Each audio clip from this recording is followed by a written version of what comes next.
नमस्कार दोस्तों, आज हम लोग भारत का इतिहास शुरू करने जा रहे हैं और पढ़ने का और पढ़ाने का जो सिलसिला रहेगा से मेंस लेवल की होगी। अब देखिए, अगर मेंस लेवल की आप पढ़ाई करते हैं तो पीटी बहुत अच्छा से क्वालिफाई कर दीजिएगा। देखिए, अधिकतर बच्चे लोग को देखते हैं कि पीटी खाली पढ़ जाता है, मेंस में जाके फंस जाता है। तो देर ना करते हुए सिलेबस हम लोग चालू करते हैं कि भारत का इतिहास किस तरह से पढ़ना है कि हम लोग को जल्दी कवर हो जाए। देखिए, साथ में आप नोट भी करते जाइएगा। जैसे देखिए, भारत का इतिहास, इसको हम लोग 3 भाग में डिवाइड किए हैं। आप बताइए कि क्यों इसको डिवाइड किए हैं। एक लिखिएगा प्राचीन इतिहास,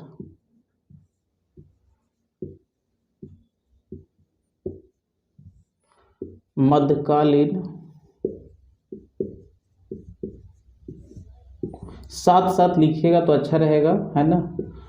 और एक है आधुनिक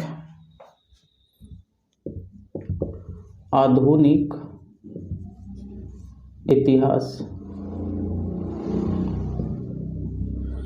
देखिए, इसको 3 भाग में बांटने का एक सिंपल पर्पस ये था, तो ऐसे भी दिमाग लगा सकते, इसको पढ़ने में सुविधा हो कि भाई प्राचीन पढ़ लेंगे तो ये पढ़ लेंगे, ये पढ़ लेंगे। दूसरा ये रीजन था कि जो प्राचीन इतिहास जब आप पढ़िएगा तो यहाँ का जो आर्ट एंड कल्चर, रहन सहन, खान पान एकदम अलग था, और यहाँ पर जाएगा तो कुछ अलग हो जाएगा। यहाँ पर आप देखिएगा कि इस्लाम का आक्रमण यहाँ पर भारत में हो जाएगा, तो यहाँ की सभ्यता संस्कृति कदम उलट पलट हो जाता है, रहन सहन, खान पान, त्यौहार उहार सब अलग अलग हो जाता है।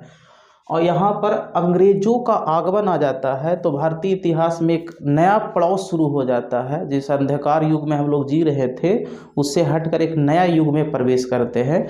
मतलब अपना अपना समय का सब अलग अलग व्यवस्था था, इसलिए हम लोग इसको 3 भाग में बांट दिए।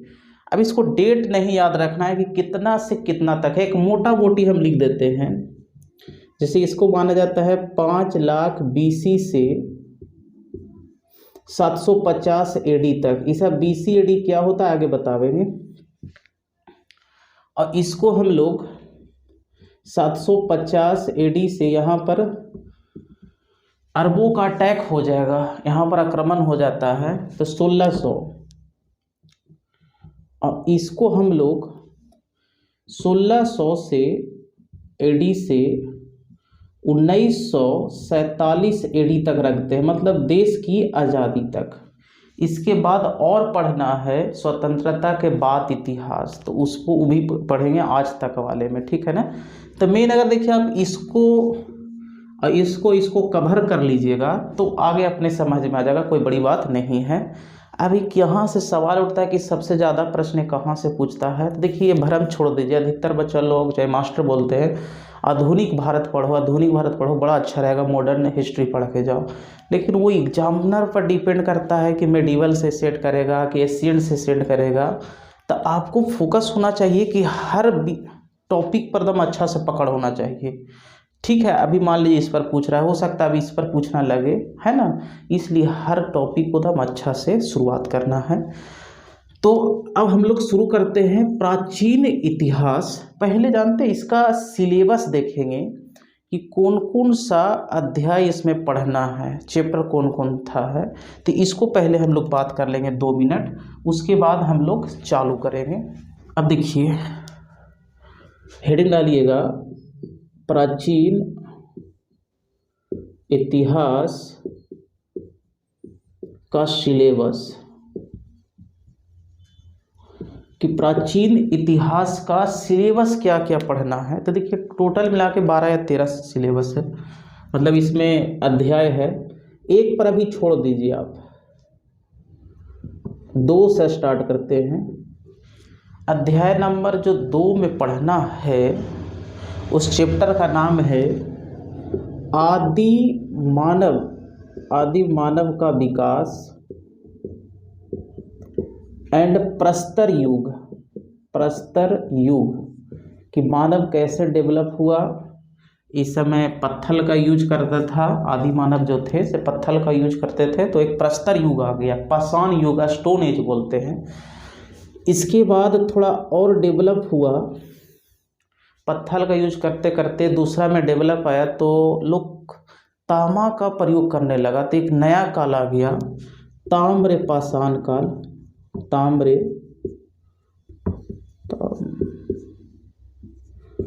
ताम्र पाषाण काल, या इसको चारकोलिथिक एज बोलते हैं, चारकोलिथिक एज। मतलब पत्थर का यूज करते करते जब वो खत्म हुआ तो एक नया काल आएगा जहाँ पर तांबा का लोग यूज करना शुरू कर देगा, तो एक नया संस्कृति बन जाएगा, ताम्र पाषाण काल या ताम्र पाषाण संस्कृति। उसमें देखेंगे हम लोग पढ़ेंगे, हाड़ संस्कृति था, गिलुंद था, जोरवे था। अब देखिए जब उन लोग के पास 3 में ये है, चौथा जब तांबा मिल गया तो एक नया और धातु का आविष्कार कर लिया, टीन, और दोनों को मिलाकर एक नया मिश्र धातु बनाया, कांसा। तो अबर जो पढ़ना है, जो टॉपिक नंबर 4 है, कांस्य युगीन सभ्यता, या इसी को बोलते हैं हड़प्पा सभ्यता। अलग अलग नाम है, जब टॉपिक का स्टार्ट करेंगे तो बतावेंगे। तो एक नया हम लोग पढ़ेंगे हड़प्पा सभ्यता, हड़प्पा सभ्यता। आपको टॉपिक की जानकारी भी होना चाहिए, या इसी को कांस्य युगीन बोलते हैं, कांस्य युगीन, कांस्य युगीन सभ्यता, ब्रॉन्ज सिविलाइजेशन, हड़प्पा सभ्यता उसी का हो गया। अब क्या हुआ कि जब ये हड़प्पा सभ्यता का अंत होगा, बड़ी कारण है, कोई कहता है बाढ़ से हुआ, भूकंप से हुआ, वगैरह वगैरह से, वो सब चर्चा करेंगे क्लास में। तो इसके बाद आर्यों का आगमन हो जाता है, तो एक नया संस्कृति यहाँ पर डेवलप हो जाता है, वैदिक काल। मतलब कि हड़प्पा सभ्यता के बाद जिस काल का एक नवीन संस्कृति का उदय होगा उसको हम लोग वैदिक काल बोलेंगे। तो यहाँ पर 5 नंबर में पढ़ना है वैदिक काल, सब लगा हुआ है, वैदिक काल या वैदिक सभ्यता बोल सकते हैं। इसको हम लोग 2 तरह से पढ़ना होगा, मतलब वैदिक सभ्यता में भी 2 तरह से है। ये सभ्यता का निर्माण आर्यों द्वारा किया गया था। अब इसमें पढ़ेंगे कैसे कैसे हुए, कहाँ पर आके बसे, पंजाब वाले एरिया में कैसे क्यों बसे, ये सब आगे पढ़ेंगे हम लोग, इसको पढ़ेंगे। इसको 2 भाग में बांटा गया है, एक ऋग वैदिक काल और एक उत्तर वैदिक काल, उत्तर वैदिक काल। अब देखिए यहाँ पर भी बांटने का रीजन था, ऋग वैदिक काल मतलब कि यहाँ पर देखिएगा कि ये वाला सभ्यता की जो जानकारी मिलेगा उसका मुख्य स्रोत जो रहेगा से वेद रहेगा, वेद में भी ऋग वेद रहेगा। उत्तर वैदिक काल में एक नया धातु लोहा का खोज हो जाता है, इसीलिए ये सभ्यता 2 भाग में बढ़ जाता है। यहाँ पर लोहा का खोज हो जाता है। अब बताइए अगर लोहा का खोज हो जाएगा तो उससे मान लीजिए हाल भी लोहा का बन जाएगा, तो भूमि का कोई कुड़ाई एकदम बढ़िया से होगा, कुड़ाई होगा तो पैदावार भी अच्छा से होगा। तो जब ये वाला इसी से उत्तर वैदिक काल में जब लोहा की खोज हो जाती है तो इसके बाद क्षेत्रीय स्तर पर छोटे छोटे राजा महाराजा उगने लगे, मतलब राजा उजा बनने लगे, और एक नया काल आ गया महाजनपद, मतलब एक साम्राज्य का निर्माण हो गया। इस समय कबीले के रूप में लोग रहते थे, उसमें डिस्कस करेंगे। तो एक नया हम लोग पढ़ेंगे 6ठा महाजनपद, महाजनपद जिसमें 16 महाजनपद का उदय हो जाएगा, महाजनपद काल। मेन यहाँ पर जब लोहा का खोज हो गया तो लोहा का खोज हुआ तो और लोग डेवलप हो गया, और बताए ना कृषि उऋषि एकदम अच्छा पैमाने से होने लगा, तो प्रशासन उशासन सब बढ़िया से अच्छा चलने लगा, तो राजा महाराजाओं का यहाँ पर उदय हो गया, एक नया काल आ गया महाजनपद काल। और इसी 16 महाजनपद में एक सबसे मगध बड़ा फेमस हो जाता है, प्रसिद्ध हो जाता है। उसमें पढ़ेंगे कि मगधे क्यों निकला भाई, इसका उदय होने का कारण क्या था, उसमें डिस्कस हम लोग करेंगे। तो 7वां हम लोग मगध में एक मौर्य साम्राज्य आवेगा, मौर्य साम्राज्य ये पढ़ना है। और इसके बाद मौर्य साम्राज्य के बाद मौर्योत्तर काल आवेगा, कि मौर्यों के बाद शुक वंश आवेगा, सातवाहन वंश आवेगा, तो उसी को हम लोग चर्चा करेंगे। तो मौर्योत्तर काल आवेगा। और 9 में जो पढ़ना है, देखिए यहाँ पर जब महाजनपद हुआ तो बड़े बड़े राजाओं का उदय हुआ, तो यहाँ पर देखा जाए तो धर्म का बड़ा ही भेदभाव होने लगा। लोग धर्म को लेकर बड़ा चिंतित लोग थे, मतलब यहाँ पर ज़्यादा धांधली, एक तरह से देखो तो अत्याचार होने लगा राजाओं द्वारा।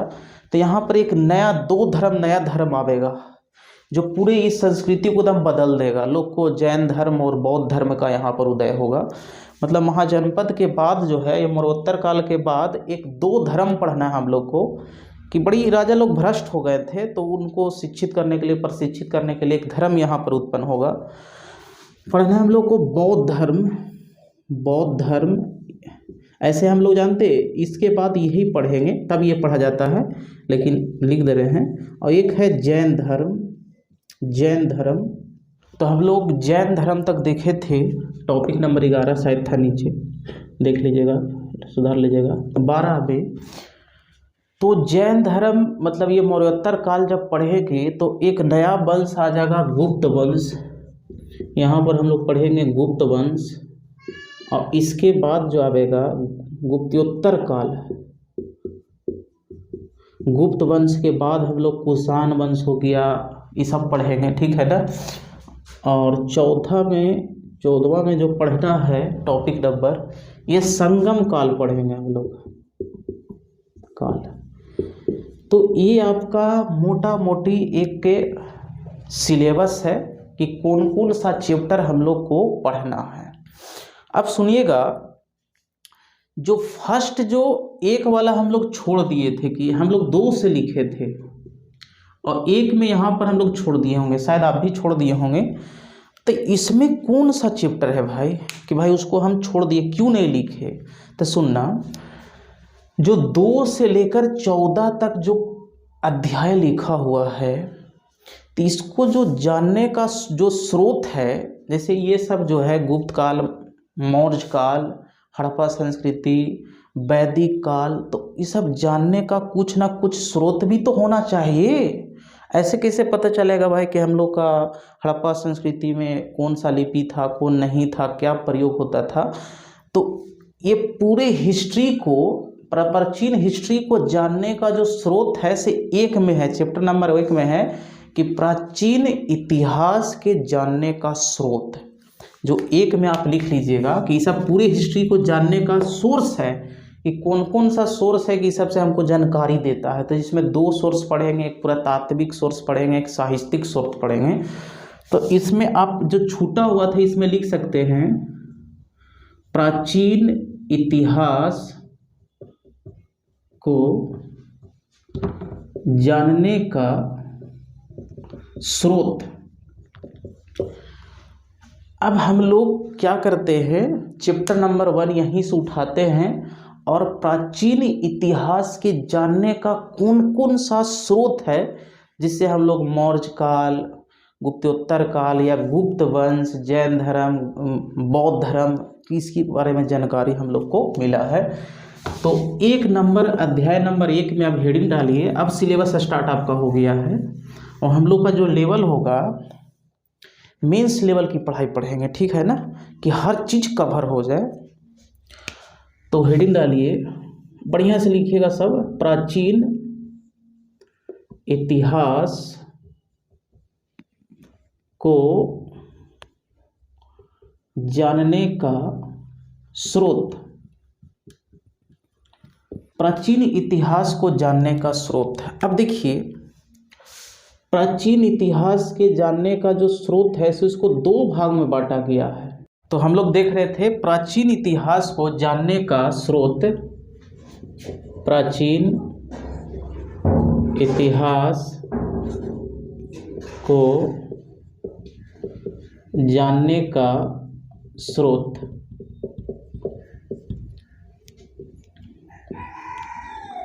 देखिए, इसको हम लोग 2 भाग में बांटेंगे। एक है पुरातात्विक अभी लिखते चलिए, आप लोग सब समझ में आ जाएगा। स्रोत, साहित्यिक स्रोत लिखते चलिएगा। साथ में हम लोग मेंस लेवल की पढ़ाई पढ़ेंगे भाई, कि भाई इसमें आप पीटी क्वालिफाई कर जाओ, मेंस भी तुरंत हो जाए, ठीक है ना, अलग से पढ़ने की जरूरत नहीं पड़े। अब ये पुरातात्विक साक्ष्य में क्या क्या आता है, तो देखिए इसमें अभिलेख, इसको याद नहीं रखना है, बतावेंगे तो अपने याद हो जाएगा। सिक्के, स्तंभ,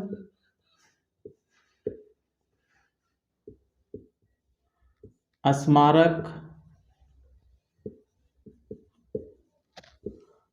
मूर्ति या मंदिर, वही हुआ, और मतलब उसी में मिलेगा, और चित्रकला।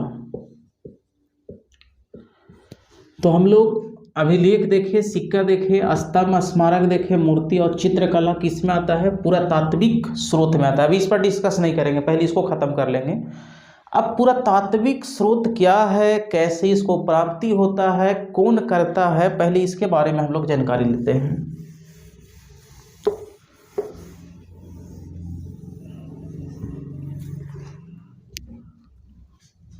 हेडिंग बनाइए, पुरातात्विक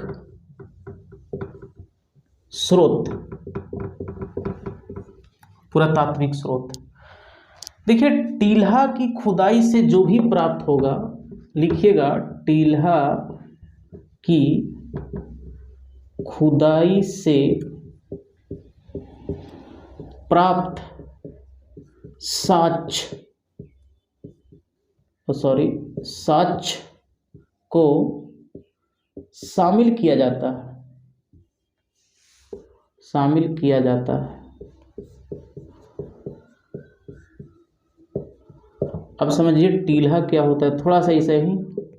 टील्हा तो पृथ्वी पर निकला उभार, निकला उभार का भाग, पृथ्वी पर निकला उभार ही टील्हा है। अब देखिए कह रहा है कि टील्हा की खुदाई से जो प्राप्त होगा उसको क्या बोलेंगे भाई, पुरातात्विक स्रोत। टील्हा क्या होता है भाई, पृथ्वी पर जो निकला हुआ, कहीं पर राजा महाराजा का ऐसा वहाँ पर निवास करता था और उसके साथ दफन हो गए हैं, और टील्हा का रूप ले लिया है, मतलब पृथ्वी पर निकला हुआ नोकीला भाग, समझिए कि उभरा हुआ भाग है, इसको टील्हा बोलते हैं। तो अब बताइए, कोई चीज़ को आप मान लीजिए पृथ्वी को आप खुदाई करते हैं, वहाँ पर जहाँ पर राजा महाराजा जो भी रहता था, निवास वास करता था, तो खुदाई से क्या मिलेगा, हो सकता है अभिलेख मिले, क्या लिखवाया था उस पर, कैसे प्रशासन चले, ये सब मिल सकता है खुदाई से। और क्या मिल सकता है, सिक्का उसका मिल सकता है, और देखिएगा तो स्तंभ भी बड़े बड़े मिल सकते हैं, या स्मारक जिसको बोलेंगे, हो सकता है मूर्ति भी मिलेगा, चित्रकला भी मिलेगा कि चित्र नक्काशी उकाशी कर ले होगा।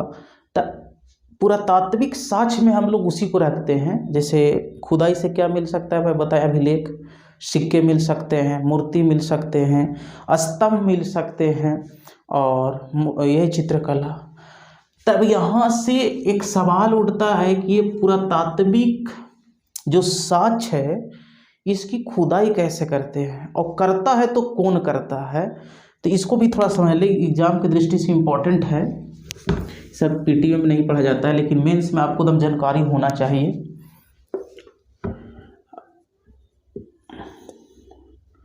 यहाँ पर हेडिंग डालिएगा, टील्हा की खुदाई करने की विधि, टील्हा की खुदाई करने की विधि, कि भाई टील्हा को हम लोग किस तरह से खोदते हैं, ठीक है ना, कि ये सब साक्ष्य मिलता है, ये आपकी जानकारी थोड़ा सा होना चाहिए। एक है अनुलंब उत्खनन विधि, और एक है क्षैतिज उत्खनन। मतलब दो तरह से हम लोग खुदाई करते हैं, एक तो अनुलंब करते हैं और एक क्षैतिज करते हैं। अब इसका अर्थ आपको याद होना चाहिए। अनुलंब मतलब क्या होता है, लंबवत, लंबवत खुदाई, खुदाई करना। और इसका जो अर्थ है सारे टीले टीले या बृहत खुदाई करना। अब इसको समझिए, जैसे मान दीजिए ये समझिए कि ये पृथ्वी है और यहाँ पर एक टीला ऐसे मिला, ठीक है, कहीं पर राजा महाराजा रहते थे, उनका एक टीला मिला। अब देखिए इसको खुदाई करने का दो विधि आप अपना सकते हैं, या तो इसको ऐसे लंबवत खुदाई करें और यहाँ से जो भी मट्टी मिले, कुछ भी मिले वगैरह वगैरह, सोना चांदी जो भी सिक्का उक्का जो भी मिले वहाँ से निकाल लेंगे और अध्ययन कर लेंगे कितना साल पुराना का है, क्या यहाँ पर सभ्यता संस्कृति कैसा था। एक तो दूसरा क्या कर सकते हैं कि ये टीला है तो पूरे खोद डालो साला, मतलब पूरा एकदम ऊपर से लेकर नीचे तक पूरा धीरे धीरे खोदते जाएंगे, धीरे धीरे पता चल जाएगा। कुछ भवन मिलेगा तो उसको बचाते उचाते, जैसे आप हड़प्पा को आप देखे होंगे तो हड़प्पा में जो खुदाई हुआ था ये क्षैतिज रूप से हुआ था, धीरे धीरे खोदते खोदते धीरे धीरे बढ़िया से एकदम स्थल मिल गया था, भवन उवन वो सब। और एक होता है लंबत, लंबत मतलब ऐसे समझ जैसे बोरिंग कैसे होता है कि खाली मट्टी निकालना, और इसमें है कि पूरा दम साफ करना, हर चीज़ देखना, ठीक है ना। तो अभी देखिए ये वाला खुदाई में थोड़ा सा पैसा ज़्यादा खर्चा पड़ता है। आप ही सोचिए कि पूरा खुदाई करेंगे और एक लंबत करेंगे तो पैसा कम लगेगा ना। तो भारत में भी ये वाला प्रचलित ज़्यादा है, इसी से अच्छा पकड़ बन जाता है, तो इसमें जाने की ज़रूरत नहीं पड़ता है। कहीं कहीं पर ये भी प्रयोग होता है। तो अनुलंब मतलब होता है लंबत खुदाई करना, इसमें होता है सारे टीले की खुदाई करना। अब यहाँ से एक सवाल आपको उठना चाहिए कि ये खुदाई कुड़ाई कौन कर रहा है भाई, तब उसी को पढ़ेंगे। भारतीय पुरातत्व सर्वेक्षण विभाग, तो हेडिंग डालिए, जो खुदाई करने का काम करता है भारतीय पुरातत्व सर्वेक्षण, आर्कियोलॉजिकल सर्वे ऑफ इंडिया। देखिए जो खुदाई करने का काम करता है भारतीय पुरातत्व विभाग करता है। अब इसके बारे में थोड़ा सा पढ़ेंगे, ये क्या करता है भाई, तो खुदाई करने का काम करता है। सबसे पहले इसकी स्थापना की नींव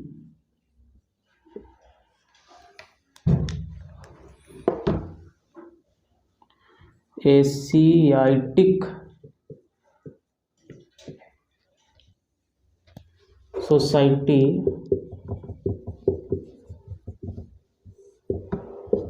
के संस्थापक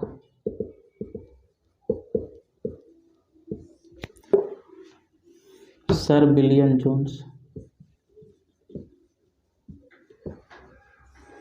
जोन्स ने किया था। देखिए भारतीय पुरातत्व विभाग का जो ऐसा माना जाता है कि जो स्थापना का जो नींव रख दिया था से सर विलियम जोन्स रख दिया था। एक नया संस्था बनाया था एशियाटिक सोसाइटी, ये 1784 में बनाई गई थी। इसका जो स्थापना हुआ था 1784 में हुआ था।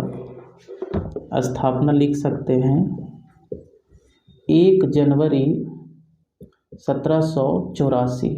इसका हेडक्वार्टर बना था कोलकाता में। ये क्या करता था कि भारत के प्राचीन काल का जो भी साहित्यिक स्रोत या पुरातात्विक स्रोत मिलता था उसका अध्ययन यही करता था। लेकिन देखिए जैसे जैसे सभ्यता बढ़ते गया तो खुदाई उदाई से बहुत ज़्यादा मटेरियल निकलने लगा, पुरातात्विक साक्ष्य और साहित्यिक स्रोत भी ज़्यादा मिलने लगा। तो ऐसे में ये संस्था अकेले पूरे काम को बढ़िया से अच्छा से नहीं कर रहा था, तो एक नया संस्था बन जाता, यही भारतीय पुरातत्व सर्वेक्षण। ये क्या करता है भाई, ये केवल और केवल आप देखिएगा पुरातात्विक साक्ष्य से संबंधित काम ये करता है। तो देखिए इसका जो स्थापना हुआ था ये वाला का 1861 में हुआ था। अब देखिए पूछा हुआ है कि इसका मुख्यालय कहाँ है। भारतीय पुरातत्व विभाग का या सर्वेक्षण का मुख्यालय कहाँ पर है, तो आप देखिएगा नई दिल्ली है, ये पूछा हुआ है प्रश्न। अब देखिए भारतीय पुरातत्व का जनक या पिता किसे माना जाता है, तो अलेक्जेंडर कनिंघम, इसको याद रखना है आपको, अलेक्जेंडर कनिंघम को माना जाता है। तो इसमें हम लोग ये समझे भारतीय पुरातत्व सर्वेक्षण में कि इसका तो नींव रख दिया था वही विलियम जोन्स, लेकिन ज़्यादा काम बढ़ गया तो एक नया संस्था बन गया भारतीय पुरातत्व विभाग। इसका स्थापना 1861 में होता है। मुख्यालय कहाँ है, नई दिल्ली में है। पिता या जनक किसे बोलते हैं भाई, तो अलेक्जेंडर कनिंघम। अब इसमें एक पॉइंट और लिखिएगा आप लोग, नीचे आप लोग लिखिएगा कि ये किस मंत्रालय के अंतर्गत आता है। देखिए अब ये इसका जो फंडिंग कोई तो मंत्रालय करता होगा भाई, कि पर्यटन मंत्रालय करता है, कि संस्कृति मंत्रालय करता है, कि प्रौद्योगिकी मंत्रालय करता है, बड़ी सारा मंत्रालय है। तो इसका जो यह जो है से संस्कृति मंत्रालय के अंतर्गत आता है, ये भी याद रखिएगा, संस्कृति मंत्रालय ये पूछा हुआ प्रश्न है के अंदर ये अंतर्गत आता है, ये हो गया। अच्छा इसका काम क्या है भाई, इसका कार्य भी लिख लीजिए नीचे, पुरातात्विक स्रोत की अध्ययन एंड खुदाई।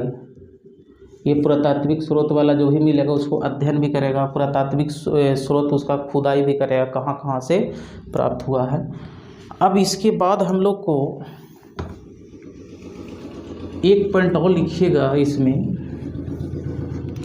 कि देखिए एक और संस्था है उसके बारे में आप याद रखिएगा, राष्ट्रीय, ये अलग टॉपिक है, नोट में करके लिख लीजिएगा, राष्ट्रीय, ये सब पूछा हुआ प्रश्न है, राष्ट्रीय मानव संग्रहालय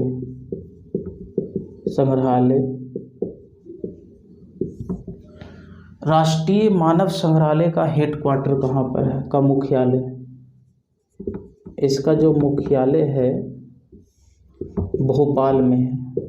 इसमें क्या होता है भाई कि मानव से संबंधित कोई भी अस्थि उस्थि हड्डी उड्डी जो भी मिलता है सब यहाँ पर जाके रख देते हैं। अब ये भी जो है से संस्कृति मंत्रालय के अंतर्गत आता है। ये किसके अंतर्गत आता है भाई, तो ये भी संस्कृति मंत्रालय के अंतर्गत आता है, संस्कृति मंत्रालय के अंतर्गत आता है। अब इसका नया नाम जो है से दूसरा पड़ गया है, नया नाम, अन्य नाम लिख सकते हैं या नया नाम, इसको बोलते हैं अब इंदिरा गांधी राष्ट्रीय, खाली इंदिरा गांधी जोड़ दीजिए, मानव संग्रहालय। अगर अब यहाँ से प्रश्न पूछे कि राष्ट्रीय मानव संग्रहालय या इंदिरा गांधी राष्ट्रीय मानव संग्रहालय का मुख्यालय कहाँ पर है, तो भोपाल पड़ेगा एमपी में, ये प्रश्न पूछा हुआ है। तो देखिए हम लोग इसमें दो टॉपिक कवर किए कि पुरातत्व विभाग क्या होता है भाई, इसका स्थापना 1861 में होता है, इसका जनक कौन है भाई, सर अलेक्जेंडर कनिंघम को। अब इसी को क्यों मानते हैं, तो ये बहुत ज़्यादा इस पर काम किया था। आगे पढ़िएगा, एक था जेम्स प्रिसप, तो जब जेम्स प्रिसप निरीक्षक था या अध्यक्ष उसको कहिए था, तो उसके साथ ही भी था सर अलेक्जेंडर कनिंघम, वो बड़ा अच्छा से दोनों से तालमेल था और अच्छा काम किया। इसको उपाधि मिल गया भारतीय इतिहास का कह रहे भारतीय पुरातत्व विभाग का पिता इसको बोल दिया गया। तो अब यहाँ से हम लोग का जो पढ़ना है ये तो बेसिक ऐसे हो गया। पुरातात्विक साक्ष्य अब पढ़ेंगे। पुरातात्विक साक्ष्य में पहला जो टॉपिक है से अभिलेख है, और अभिलेख से जो भी प्रश्न बनता है मोटा मोटी, जो भी मेंस या पीटी में जो भी बनता है उसको बढ़िया से हम लोग अब अध्ययन करते हैं। तो देखिए आगे, फिर हम लोग समझ लिए कि भारतीय पुरातत्व विभाग क्या होता है। अब इसके बाद हम लोग पुरातात्विक साक्ष्य के अंतर्गत जो टॉपिक था, पहला अभिलेख है, सिक्का है, तो इसके बारे में दो मेजर टॉपिक है, अभिलेख और सिक्का। तो इसके बारे में हम लोग अध्ययन करते हैं और बढ़ते जाएंगे। आज का यही टॉपिक रहेगा। अभिलेख पढ़ लेंगे, सिक्का पढ़ लेंगे और स्मारक थोड़ी सी है और मूर्ति थोड़ा सा है और ख़त्म हो जाएगा। आधा घंटा और क्लास इसका चलेगा। कल फिर साहित्यिक स्रोत पढ़ लेंगे। तो पूरा तात्विक स्रोत हम लोग देख रहे थे। पहला पढ़ेंगे इसमें अभिलेख।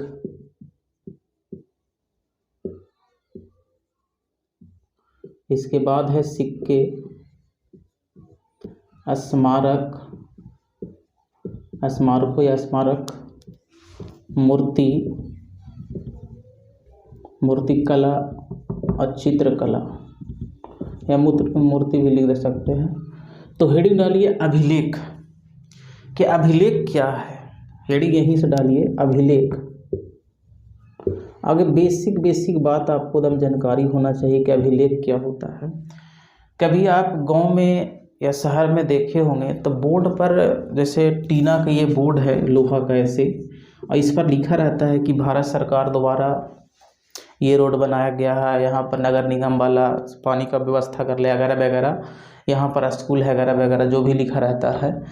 तो पहले का जो अभिलेख जो था, जो लिखा हुआ रहता था, कोई तो टीना उना पर ऐसे नहीं रहता था, कोई स्तंभ हो गया, दीवार हो गया, मतलब वही भवन उवन मंदिर हो गया, उसी पर लिख दिया जाता था पत्थर से दम काट काट के, उसी को बोलते हैं अभिलेख। तो इसमें डिफिनीशन थोड़ा सा लिखिएगा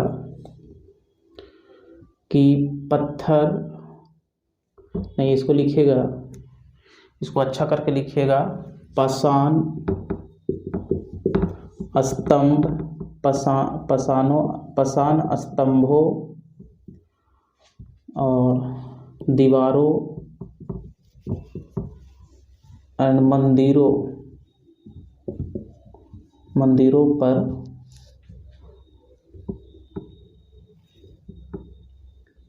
लिखा गया लेख ही अभिलेख है। देखिए, आपको थोड़ा जानकारी दम होना चाहिए कि अभिलेख है तो क्या है। काहे कि आपका अब प्रश्न का लेवल कुल अच्छा अलग हो गया है। आपको ऐसा ही बेसिक रखिएगा तो कुछ नहीं होगा। पाषाण स्तंभ, दीवार, मंदिरों पर लिखा गया लेख ही अभिलेख है। एक बार आपको पढ़ना होगा ये।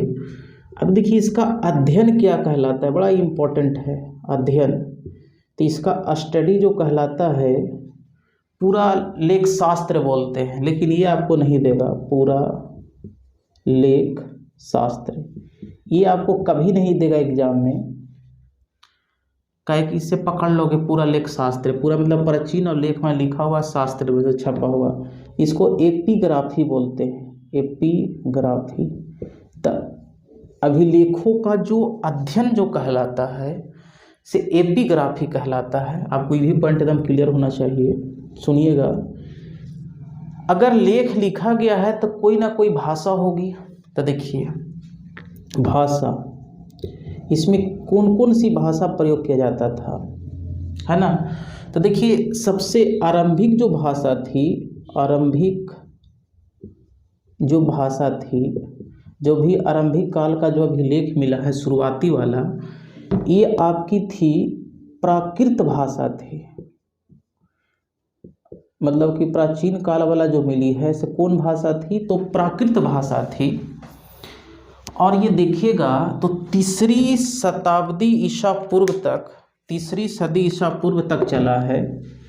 तीसरी सदी ईसा पूर्व, सदी ईसा पूर्व, ईसा पूर्व प्राकृत भाषा का प्रयोग इतना तक हुआ था। इसके बाद एक नया भाषा फिर आ गया, संस्कृत। ये संस्कृत भाषा चली,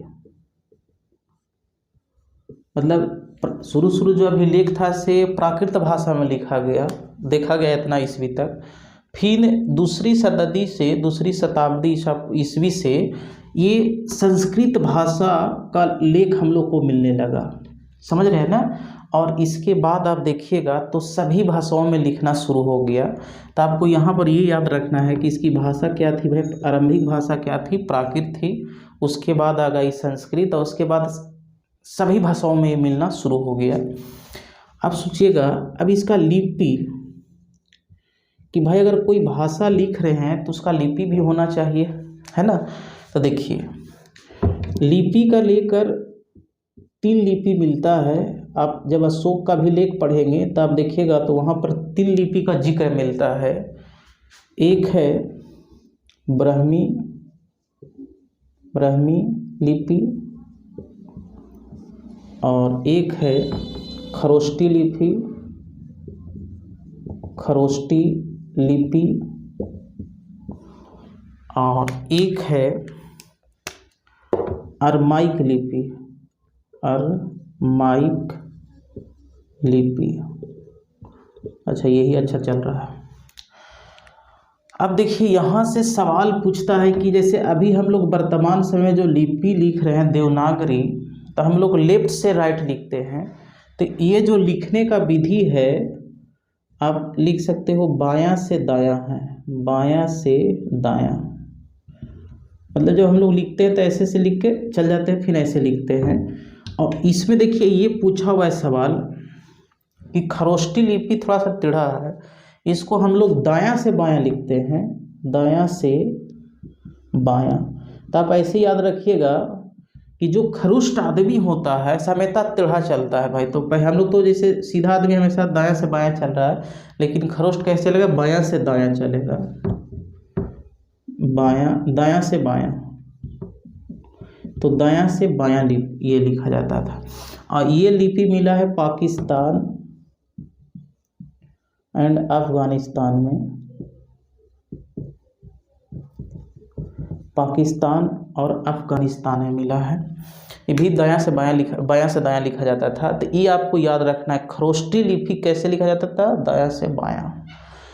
आगे जब हम लोग सिंधु घाटी सभ्यता पढ़ोगे तो वहाँ पर लिपि थी बहुत चित्रात्मक लिपि, और लिखने का जो विधि था से बुस्ट्रोफेदन था। तो उसको इस तरह से लिखते थे, पहले दायां से स्टार्ट के बायां, फिर बायां से दायां, ऐसे लिखते। तो वो आगे का टॉपिक है। अब इसमें और थोड़ा सा कुछ जानकारी है। तो इसमें 3 पॉइंट अभी आप लोग याद रखिएगा, ये सब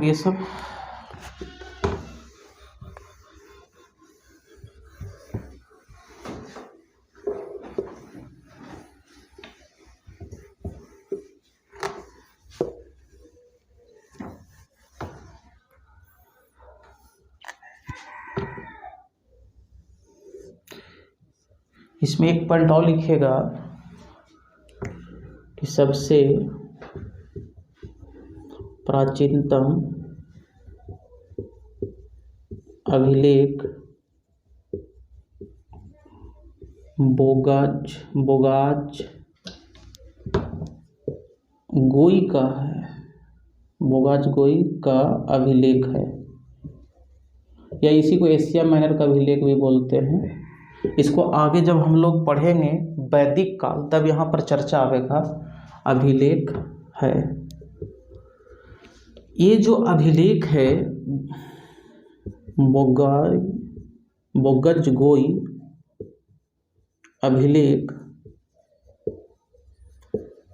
इसमें 4 देवता का वर्णन मिलता है।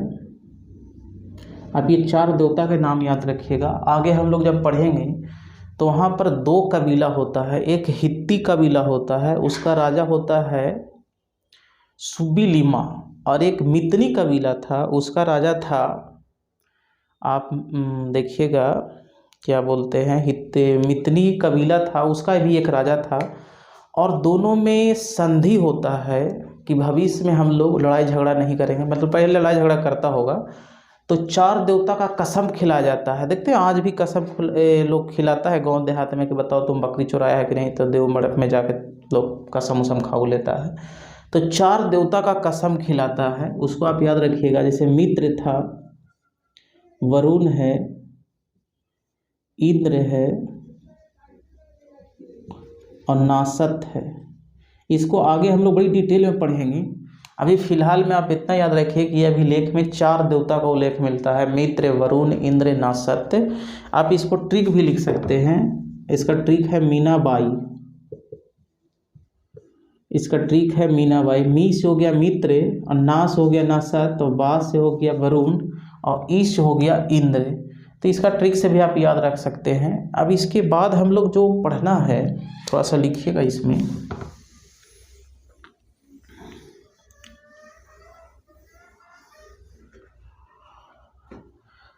दो हेडिंग डालिए।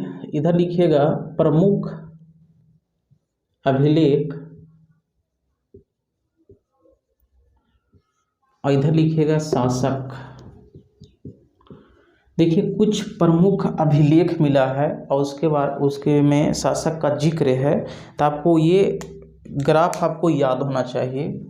देखिए पहला है,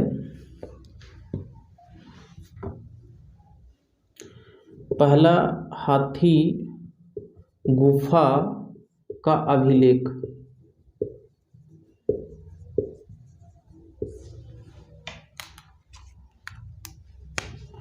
यहाँ पर लिखेगा कलिंग राजा खारवेल। तो 2 ग्राफ आपको बनाना है, इंक डाल रहे थे। हाथी गुफा अभिलेख, कलिंग राजा खारवेल। दूसरा लिखिएगा जूनागढ़ का अभिलेख, इसमें लिखिएगा रुद्र दामन। आप लिखिए, इसको ट्रिक से बता देंगे, सब याद हो जाएगा। देवपाड़ा, देवपाड़ा का अभिलेख बंगाल शासक विजय सेन, बंगाल शासक विजय सेन। नासिक का अभिलेख, नासिक का अभिलेख गौतमी बालश्री। और मंदसौर का अभिलेख यशवर्धन, यशवर्धन।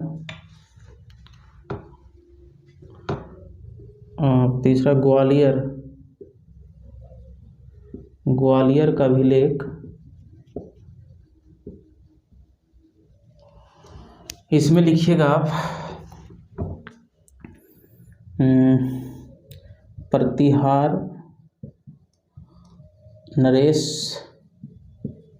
भोज। प्रतिहार नरेश भोज है, नीचे हम नहीं लिखते हैं, ऊपर लिख देते हैं, आप लोग नीचे लिखिएगा। भित्री अभिलेख, भित्री का अभिलेख स्कंदगुप्त, ऐहोल अभिलेख पुलकेशियन द्वितीय,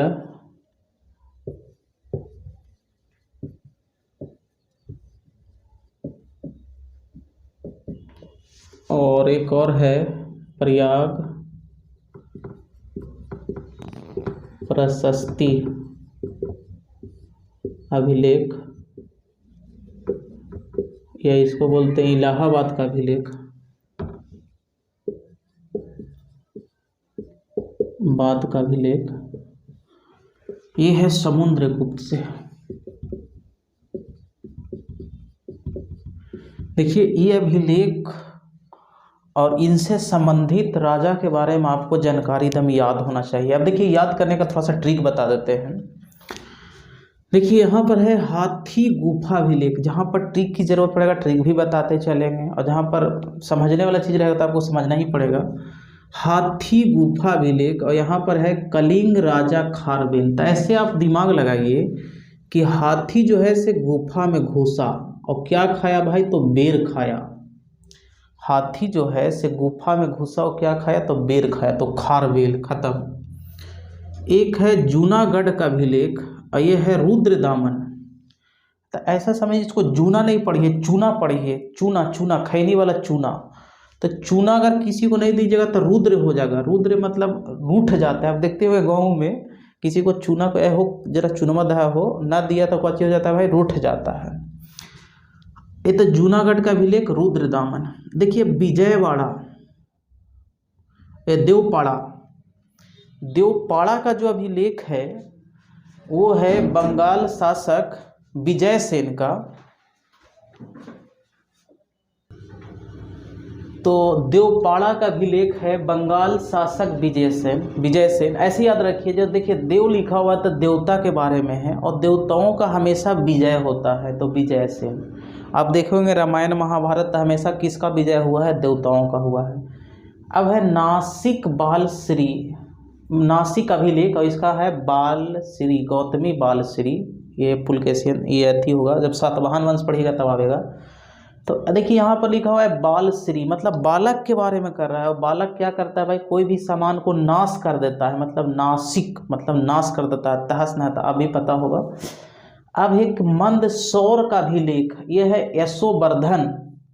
देखिए यहाँ पर शौर शराबा कब होता है, जब कोई यश गान गाया जाता है। तो देखिए यश लिखा हुआ है ना, तो यश गान गावेंगे तो क्या होगा भाई, शौर शराबा होगा। और एक है ग्वालियर का भी लेख और इसका प्रतिहार नरेश भोज है। तो देखिए कब कोई इंसान मर जाता है तो मरनी में क्या चलता है भाई, भोज चलता है, पूड़ी उड़ी। और कहाँ चलता है भाई, तो गली में चलता है। तो ग्वालियर का अभिलेख हो गया कहाँ भाई, ग्वालियर का अभिलेख हो गया प्रतिहार नरेश भोज। अब देखिए यहाँ पर है भित्री अभिलेख और यहाँ पर है स्कंद गुप्त। अच्छा एक चीज़ है, यहाँ भीतर के बात हमेशा गुप्त रहना चाहिए भाई, भीतर की बात हमेशा गुप्त रखना चाहिए, किसी को बताना नहीं चाहिए। आपके कहावत भी थी, कविता भी सुने होंगे कि रहीमन रखिए मन की व्यथा, मन ही रोके गोई, सुन ठिलई है सब लोग बाठी न लई है कोई। मतलब मन की व्यथा को मन ही में रखना चाहिए, किसी के सामने प्रकट नहीं करना चाहिए। तो भीतर की बात स्कंद गुप्त। ए होल अभिलेख, ये है पुलकेशियन द्वितीय। अच्छा यहाँ पर होल लिखा हुआ है, तो होल कहाँ पर मिलेगा भाई, तो पुल में मिलता है बड़े बड़े।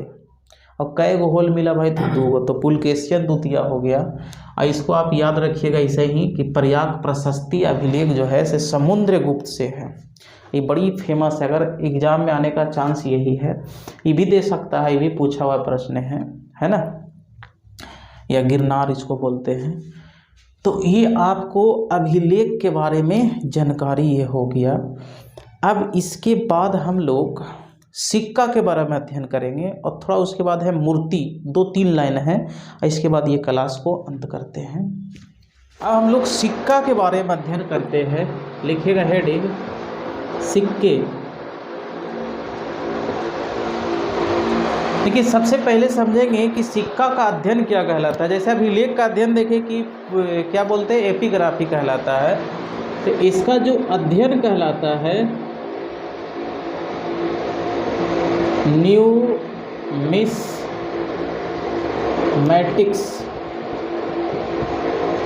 इसका जो अध्ययन कहलाता है से न्यूमिस्मैटिक्स कहलाता है, मतलब सिक्का का अध्ययन न्यूमिस्मैटिक्स कहलाता है।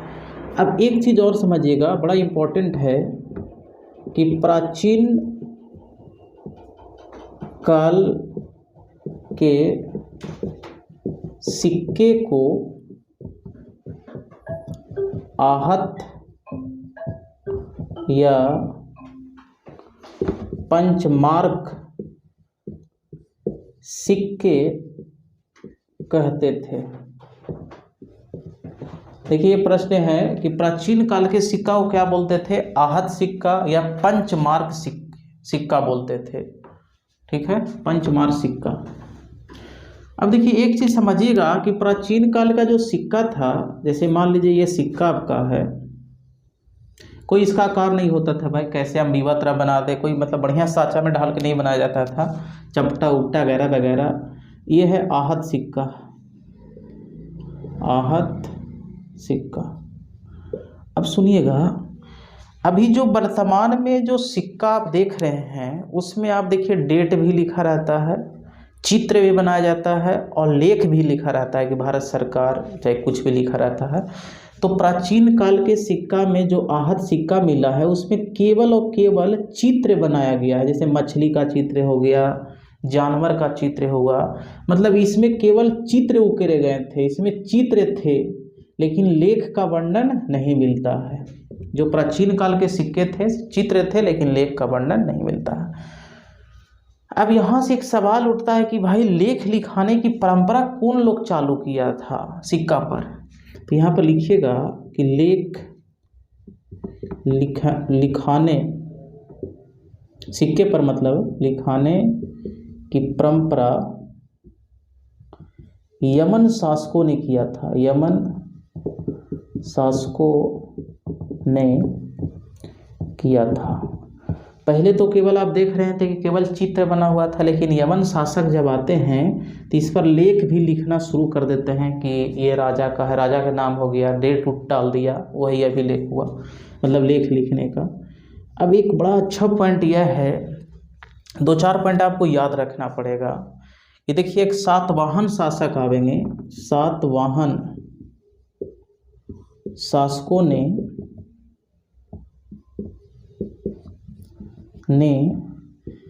शीशे का सिक्का चलाया, शीशे का सिक्का चलाया।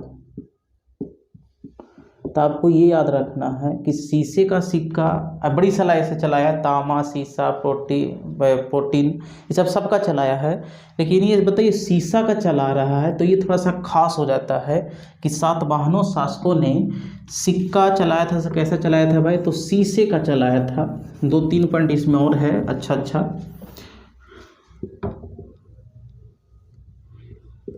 लिखिएगा। सर्वाधिक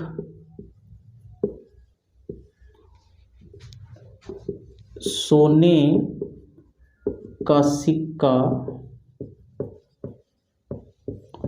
गुप्त शासकों द्वारा, सर्वाधिक सोने का सिक्का गुप्त शासकों द्वारा चलाया गया था। मतलब सर्वाधिक मात्रा में जो सोने का सिक्का जो चलाता है से कौन चलाता है भाई? तो गुप्त शासक चलाते हैं।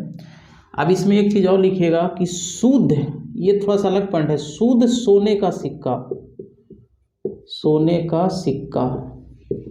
अब जाते हैं शुद्ध सोने का, जो सोना होता है 24 कैरेट का आता है, लेकिन उस पर हम लोग कॉपर पर मिला देते हैं। तो केवल शुद्ध दम कह रहे हैं, सोने का जो सिक्का चलाया है कुषाण शासकों ने चलाया है, कुषाण शासकों द्वारा चलाया गया।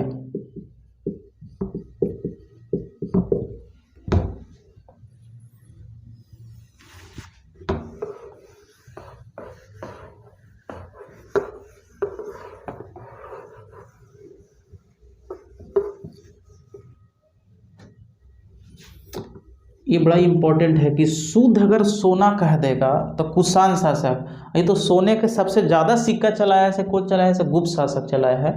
और एक मोस्ट इम्पॉर्टेंट, समुद्रगुप्त को सिक्के पर बीना बजाते हुए दर्शाया गया है। देखिए ये भी इम्पोर्टेंट है कि कौन ऐसा शासक था जिसका बीना पर मतलब दर्शाया गया है, सिक्का पर बीना बजाते हुए दर्शाया गया है। तो समुद्रगुप्त को, इससे पता चलता है कि वो संगीत प्रेमी था, मतलब बीना प्रेमी था, मतलब संगीत उंगीत के क्षेत्र में अच्छा था। इसके बाद एक पॉइंट और है, इसमें लिख लीजिए, ख़त्म हो जाएगा ये भी टॉपिक। अब छोटा टॉपिक है, एक पॉइंट और लिखिएगा। जैसे देखे हम लोग कि सिक्का पर बीना बजाते हुए किसको दर्शाया गया? तो समुद्रगुप्त को। एक और लिखिएगा, मौर्योत्तर काल के सर्वाधिक मात्रा में सिक्के मिले हैं। जैसे मौर्य वंश जब खत्म होगा तो उसके बाद देखिएगा सातवाहन वंश आवेगा, शुंग वंश आवेगा, कण्व वंश आवेगा। तो उस काल में बहुत ज़्यादा मात्रा में सिक्का चलाया गया था, उस समय मतलब मात्रा ज़्यादा मिला है। तो मरुद्धर काल के सर्वाधिक मात्रा में सिक्का मिला है। इसमें इम्पॉर्टेंट है कि शुद्ध सोने का सिक्का कौन चलाया था, तो कुषाण शासकों ने। लेख लिखने की परंपरा कौन किया था, तो यमन शासकों ने किया था। और सोना का सिक्का जो अधिक चलाया था उसे गुप्त शासकों ने चलाया था। इसका अध्ययन क्या कहलाता है, तो न्यूमिस्मैटिक्स कहलाता है। अब ये सिक्का ख़त्म हो गया, आप इतना थोड़ा सा पढ़ लीजिएगा अच्छा से और नोट बना लीजिएगा। अब देखिए दो चीज़ और बचा हुआ है, एक स्मारक। तो स्मारक के बारे में हम लोग कुछ उतना नहीं पढ़ना है। एक है मूर्ति कला और चित्रकला में वही अजंता उजंता वाला है, तो वो आगे का टॉपिक है। तो थोड़ा सा आप लिख लीजिए मूर्ति कला लिखेंगे। देखिए अगर आप पढ़िएगा, जब सिंधु घाटी सभ्यता पढ़िएगा तो सिंधु घाटी सभ्यता में कोई मंदिर उंदिर का साक्ष्य नहीं मिला है। मूर्ति तो पूजा होती थी लेकिन मंदिर उंदिर का साक्ष्य नहीं मिला है। तो इसमें एक चीज़ लिखिएगा कि भाई जो मूर्तियों का जो निर्माण जो शुरू होता है प्रॉपर उससे से कुषाण शासकों ने किया था। तो इसमें लिखिएगा कि मूर्तियों का निर्माण कुषाण शासकों द्वारा शुरू किया जाता है। और ये जो मूर्ति थी बुद्ध की मूर्ति गंधार शैली में बनी थी,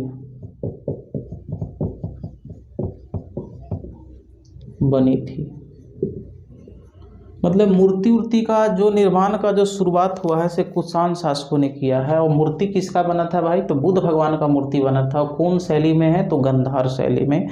आगे हम लोग 3 शैली पढ़ेंगे, एक गंधार थी, मथुरा शैली थी और एक अमरावती है ऐसे करके। तो आज का टॉपिक यहीं तक रहेगा, जिसमें हम लोग आज देखिए पुरातात्विक साक्ष्य के बारे में देखे कि पुरातात्विक साक्ष्य में क्या क्या मिलता है, अभिलेख मिलता है, सिक्के देखे, मूर्ति देखे, मूर्ति कला, चित्रकला आगे हम लोग को पढ़ना। स्तंभ के बारे में उतना नहीं पढ़ना है। जैसे अब आप मगध पढ़ेंगे तो मगध में जब ये सब आवेंगे तो 84 ऐसे ही स्तंभ मिले हैं। तो इसके बारे में आगे चर्चा हम लोग करेंगे, पटना वाला कुम्हार ये सब वाला में। तो आज हम लोग यहीं तक क्लास रखते हैं। कल हम लोग जो है से साहित्यिक स्रोत पर चर्चा करेंगे। थोड़ा सा लंबा वीडियो हो जाएगा तो अच्छा नहीं है, आपको भी पढ़ने में थोड़ा सा मन उब जाएगा।